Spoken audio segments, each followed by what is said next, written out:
know I always say that I'm going to make a short video. This one actually I hope will be short.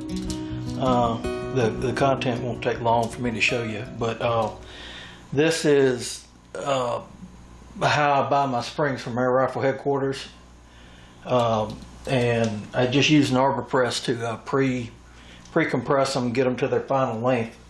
Something I'm going to show you here real quick.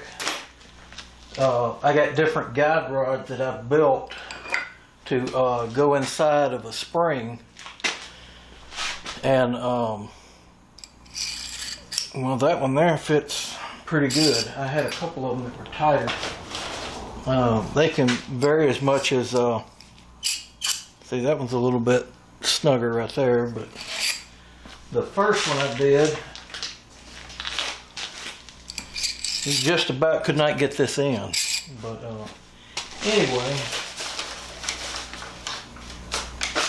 I am gonna go around. I'm gonna have to start this over.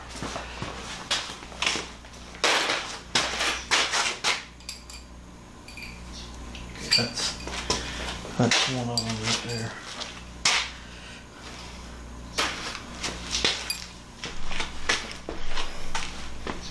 And at number 2.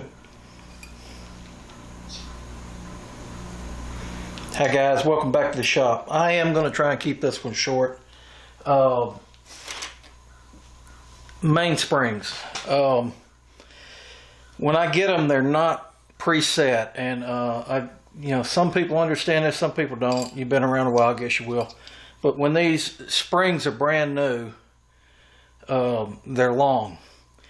And they have an initial set that you have to put on them to get them to their where they're gonna normalize. As you can see with this one right here, it just barely will go on this rod. It's to the point it's like Chinese finger trap. What you run into, especially if you're going to make a guide to fit this thing, you have to get it to its final length.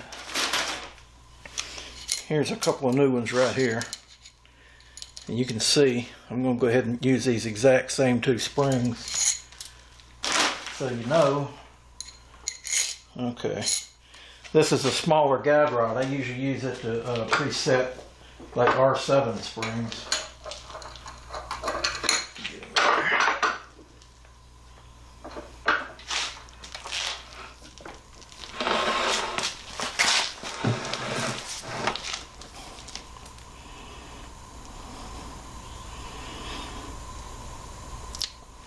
Alright, what you want to do, this one I've got rods, and they go about 30 thousandths in between each rod. This rod was a lot smaller. It's I mean, it was right on it. You saw in the first clip, this was almost at the point where it wouldn't go on this rod. Now that was it. Now look at it. After I've done that initial set, you can come in here and get it on this other rod, and I'll do one more pre-compression on it.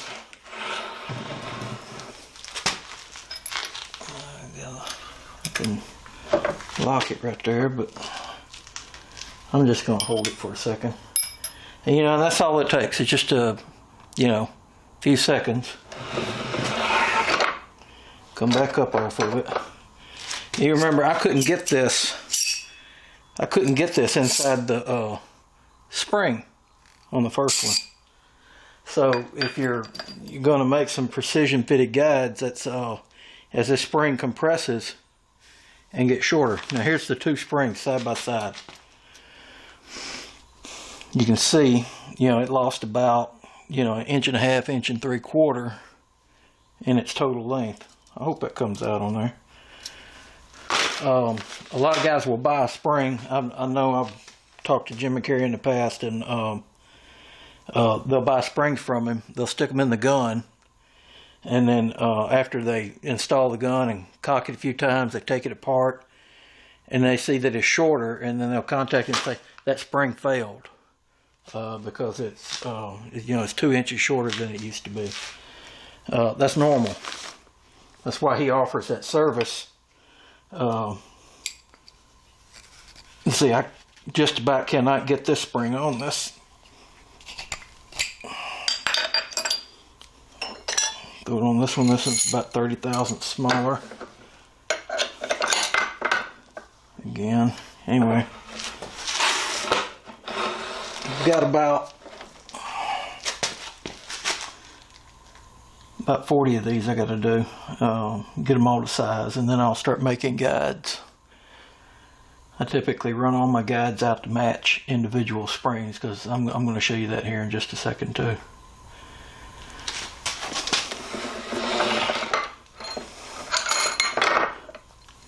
That's the initial compression, and then this is that guide rod that, yeah, I couldn't get that in. It's the same thing when a spring is installed in your rifle. When this thing is installed in your rifle, there's very little compression on it.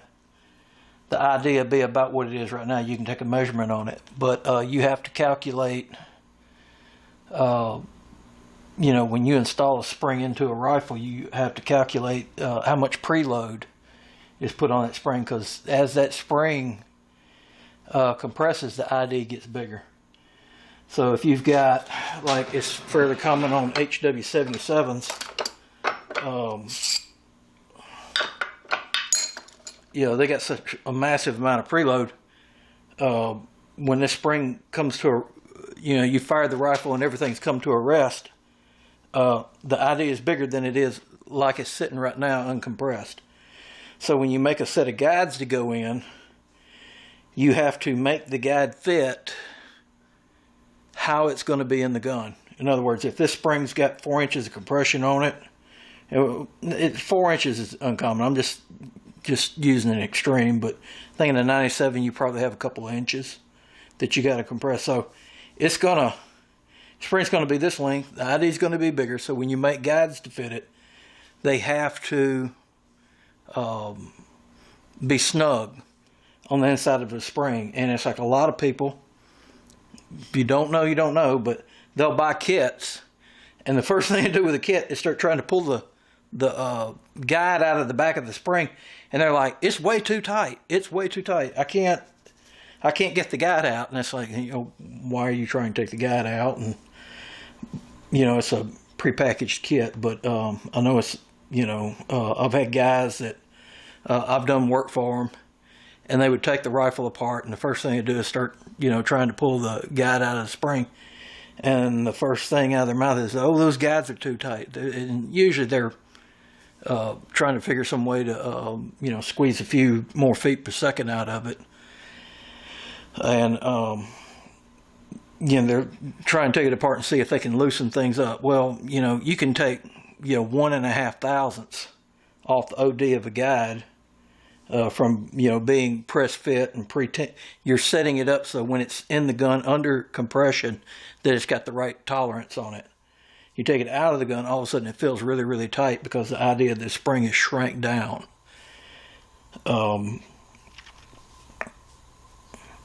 Anyway, it's just a common problem. People, think, anyway, you can take 1.5 thousandths off the OD of the spring, the guide, put everything back in the gun, and now all of a sudden it starts vibrating. You start feeling vibration, you start hearing it. And I mean, that's the kind, your tolerances you have to keep to make these things where you don't get any buzz without putting a lot of excessive lube on it, is less than 1 thousandth. I've seen people in the past make comments and say stuff like, well, I don't see how just 1 or 2 thousandths could be that big a deal. Well, if you've ever done any kind of precision work where you're fitting two pieces together and you want a very exacting fit, let's say you want to press fit into a hole, 1 or 2 thousandths is the least of your problems. You're working in tenths. You're working in 1/2 thousandths to be able to get that kind of a precise fit.